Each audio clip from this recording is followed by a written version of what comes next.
talking about people asking for money. We don't ask the government for money, okay, because we wouldn't get any from the government. But there is a certain group of people who ask the government for money. This group of grifters call for extra cash to look at colonialism in museums. And I cut this out of the Times just at the end of November, there, 29th of November. Money to address the role of slavery and colonialism in Scottish museums could be wasted unless more permanent funding is provided, MSPs have been told. Listen to this. Members of the Empire, Slavery and Scotland's Museums Steering Group, which is otherwise known as a bunch of people who would be completely unemployed were it not for the public sector, spoke to Holyrood's Culture Committee yesterday after the government's support for their recommendation of a dedicated space on Empire, Slavery and Scotland's museums. Don't ask me what a dedicated space is. I just know it's not a good thing. Listen to this. However, they highlighted the fact that only £100,000 had been given to them for the work from ministers, despite their report calling for 5 million in funding. So they called for 5 million in funding. What a bunch of chancers. And they got 100,000, which is still a huge amount of money. And they're still ungrateful. The group, blah, blah, blah, called for looted or unethically acquired items in museum collections to be returned more easily. It reported recommendations on how to handle Scotland's historical ties to empire, colonialism and slavery. Note how they always chuck in empire and colonialism with slavery as if those two things are the same as slavery, and they're not. They're completely different things. The British Empire exists apart from slavery, which is which was an element in the empire, but it's not the same thing. But they always try to make the two things the same, so that when you think of slavery, you think of empire and you think of colonialism, even though these are three different subjects.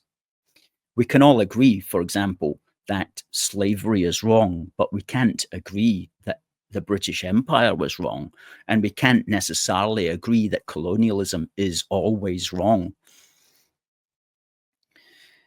Jatin Haria, the group's chair, said, quote, "We could waste that 100,000 if we don't continue funding something, because it will just be wasted if whatever we do comes to an end in a year's time. Not just the money, but all of our time and effort would have been totally wasted, and expectations would have been built up."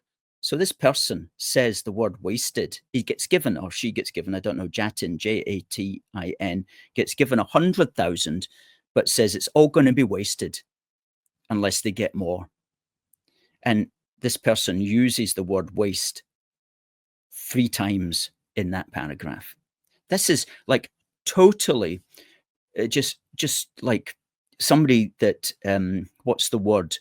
No thanks there at all. Ungrateful, completely ungrateful.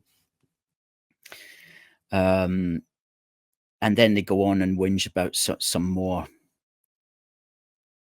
Whinging. So they get 100,000, right? And that's from Holyrood. People say to me, last week's program, I talked about how we need to get people into Holyrood who talk about mass immigration. And people said, well, 1 or 2 people said, well, Holyrood doesn't have anything to do with immigration. It can't stop immigration. Well, it can do lots of stuff, and it can certainly fund pro-immigration groups in Scotland, or groups like this one. These decisions, that 100,000, that £100,000 was given to this group on the say-so of the Scottish MSPs. If you can get MSPs into Holyrood who will disapprove of that, who will lobby to get these people unfunded, then that will help. And that's the sort of thing that MSPs can do. They can lobby to get these people unfunded, defunded. They can start that national conversation because goodness knows we need it.